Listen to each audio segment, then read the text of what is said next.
Israel फिलिस्तीन का मामला एक बार फिर सुर्खियों में बना हुआ है। वजह जानकर हैरान हो जाएंगे आप। वजह जुड़ी है भारत से। भारत ने संयुक्त राष्ट्र में एक प्रस्ताव पर इजराइल के खिलाफ वोटिंग करके दुनिया के कूटनीतिक महारथियों को चक्कर में डाल दिया है। संयुक्त राष्ट्र में इजराइल के खिलाफ लाए गए प्रस्ताव में भारत ने फिलिस्तीन को समर्थन दिया। इतना ही नहीं, भारत ने फिलिस्तीन के पक्ष में और इजराइल के खिलाफ में वोटिंग की। भारत की इस जबरदस्त कूटनीति ने पूरी दुनिया को हैरत में डाल दिया है। पूरी दुनिया इस सोच में पड़ गई है कि क्या ये वही भारत है जिसने 7 अक्टूबर 2023 को इजराइल पर हमला होने के बाद पीएम बेंजामिन नेतन्याहू को सबसे पहले फोन किया था और पूरी तरह इजराइल के साथ खड़े होने का न सिर्फ भरोसा दिलाया बल्कि नेतन्याहू के साथ खड़ा भी रहा।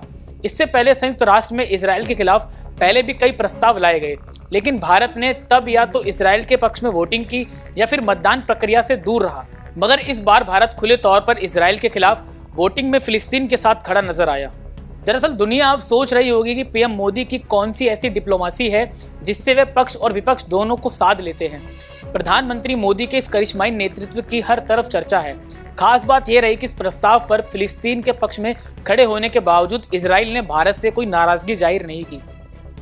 इजराइल के खिलाफ यूएन में प्रस्ताव। संयुक्त राष्ट्र महासभा में भारत ने इजराइल के खिलाफ मतदान किया। सेनेगल द्वारा प्रस्तुत फिलिस्तीन के प्रश्न का शांतिपूर्ण समाधान विषयक मसौदा प्रस्ताव को 193 सदस्य महासभा में भारी बहुमत से स्वीकार कर लिया गया। भारत उन 157 देशों में शामिल था जिन्होंने इसके पक्ष में मतदान किया। इस प्रस्ताव में पूरी यरूशलेम समेत 1967 से कब्जाए गए फिलिस्तीनी क्षेत्र में इजराइल की वापसी और फिलिस्तीनी लोगों के अधिकारों, मुख्य रूप से आत्मनिर्णय के अधिकार और उनके स्वतंत्र राज्य के अधिकार को साकार करने का आह्वान किया गया। प्रस्ताव के माध्यम से महासभा ने अंतर्राष्ट्रीय कानून के अनुसार इजराइल और फिलिस्तीन के द्विराष्ट्र समाधान के लिए अपने अटूट समर्थन की पुष्टि की, जिसके तहत दोनों साल 1968 से पूर्व की सीमाओं के आधार पर मान्यता प्राप्त सीमाओं के भीतर शांति एवं सुरक्षा के साथ एक साथ रहेंगे। अब इस मामले को लेकर भारतीय संसद में भी गर्माहट देखी गई। इसी कड़ी में भारतीय विदेश मंत्री एस जयशंकर ने इस मसले पर एक बयान दिया। आइए बताते हैं इजराइल फिलिस्तीन को लेकर क्या बोले विदेश मंत्री। राज्यसभा में प्रश्नकाल के दौरान जयशंकर ने गाजा पर संयुक्त राष्ट्र के सभी प्रस्तावों से भारत के कथित रूप से दूर रहने के दावे पर जवाब दिया। विदेश मंत्री ने कहा कि 7 अक्टूबर 2023 को इजराइल हमास जंग शुरू होने के बाद से संयुक्त राष्ट्र महासभा में फिलिस्तीन से संबंधित 13 प्रस्ताव पेश किए गए हैं। इनमें से भारत ने 10 प्रस्तावों के पक्ष में मतदान किया और 3 प्रस्तावों पर मतदान से परहेज किया।